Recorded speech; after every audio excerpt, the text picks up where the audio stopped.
অবশেষে কি যুদ্ধের ময়দানে পারমাণবিক বোমা ব্যবহার করতেই যাচ্ছে রাশিয়া? কিন্তু কোন দেশের বিরুদ্ধে এই মারণাস্ত্র ব্যবহার করতে পারে মস্কো? যদিও এরই মাঝে ইউক্রেনের বিরুদ্ধে নিজেদের সামরিক বহরের সবচেয়ে শক্তিশালী ব্যালিস্টিক মিসাইল ওরেশনিক ব্যবহার করেছে রাশিয়া, যা পারমাণবিক অস্ত্রের ওয়ারহেডও বহন করতে সক্ষম বলে দাবি সমরবিদদের। এদিকে রাশিয়ার ঘনিষ্ঠ বন্ধুরাষ্ট্র বেলারুশের সীমান্তের কাছেই পশ্চিমা সামরিক জোট ন্যাটোর বাহিনী উস্কানিমূলক সামরিক মহড়া চালাচ্ছে বলে অভিযোগ মস্কো ও মিনস্কের। তবে কি ন্যাটোর বিরুদ্ধেই এবার যুদ্ধের ময়দানে উত্তাপ ছড়াতে চলেছে রাশিয়া? প্রশ্ন হলো, পারমাণবিক অস্ত্র ব্যবহার করলে বৈশ্বিক পরিস্থিতি ঠিক কোন দিকে গড়াতে পারে?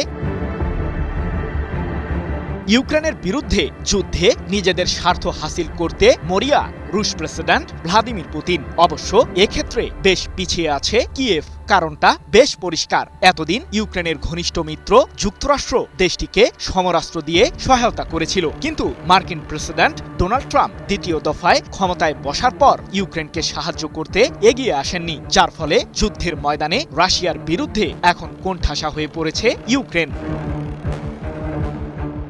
এদিকে সম্প্রতি হঠাৎ করেই বেলারুশে পারমাণবিক অস্ত্র পাঠিয়ে পশ্চিমা বিশ্বে উত্তাপ ছড়িয়েছে রাশিয়া। সেই সাথে পূর্ব ইউরোপ থেকে প্রশান্ত মহাসাগর পর্যন্ত নিজেদের পারমাণবিক অস্ত্রের সক্ষমতা দেখিয়ে বিশ্বকে নতুন বার্তা দিয়েছে প্রেসিডেন্ট ভ্লাদিমির পুতিনের দেশটি। জানা গেছে, রাশিয়ার পারমাণবিক অস্ত্র সংক্রান্ত বিশেষ একটি সামরিক মহড়ায় সম্প্রতি প্রথমবারের মতো অংশ নিয়েছিলেন বেলারুশের প্রেসিডেন্ট আলেকজান্ডার লুকাশেঙ্কো, যেখানে শত শত রুশ ক্ষেপণাস্ত্র, যুদ্ধবিমান ও পারমাণবিক অস্ত্রবাহী সাবমেরিন অংশ নেয়।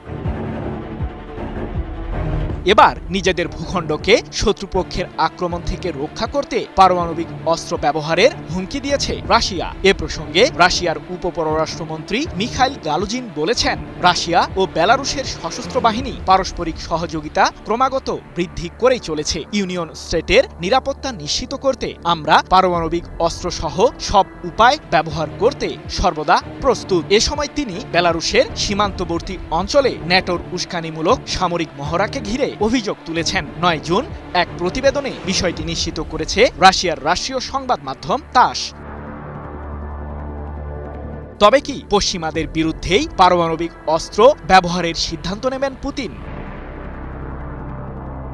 পারমাণবিক অস্ত্রের ওয়ারহেড মজুদের দিক থেকে বিশ্বে শীর্ষ অবস্থান ধরে রেখেছে রাশিয়া। দেশটির কাছে বর্তমানে প্রায় ৫,৫০০ পারমাণবিক অস্ত্রের ওয়ারহেড রয়েছে বলে দাবি যুক্তরাষ্ট্রভিত্তিক গবেষণা সংস্থা আর্মস কন্ট্রোল অ্যাসোসিয়েশনের। শুধু তাই নয়, নিজেদের কৌশলগত পারমাণবিক অস্ত্রের বহর বাড়াতেও বেশ মনোযোগী প্রেসিডেন্ট পুতিন। সম্প্রতি ইউক্রেনের বিরুদ্ধে তৃতীয়বারের মতো পারমাণবিক অস্ত্রের ওয়ারহেডবাহী ওরেশনিক মিসাইল ব্যবহার করেছে রাশিয়ার সামরিক বাহিনী। এ প্রসঙ্গে রুশ প্রেসিডেন্টের দাবি, ওরেশনিক মিসাইলকে প্রতিহত করার মতো এয়ার ডিফেন্স সিস্টেম কোনো দেশের কাছেই নেই। আমি ভরসা রাখি হিরন স্মার্ট ওয়াটার পিউরিফায়ারে।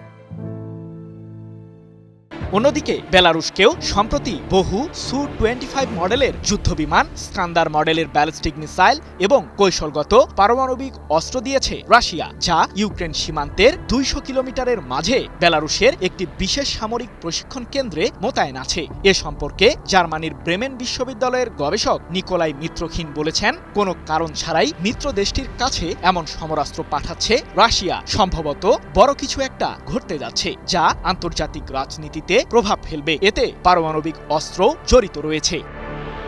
সৃজন মাহমুদ, নিউজ 24।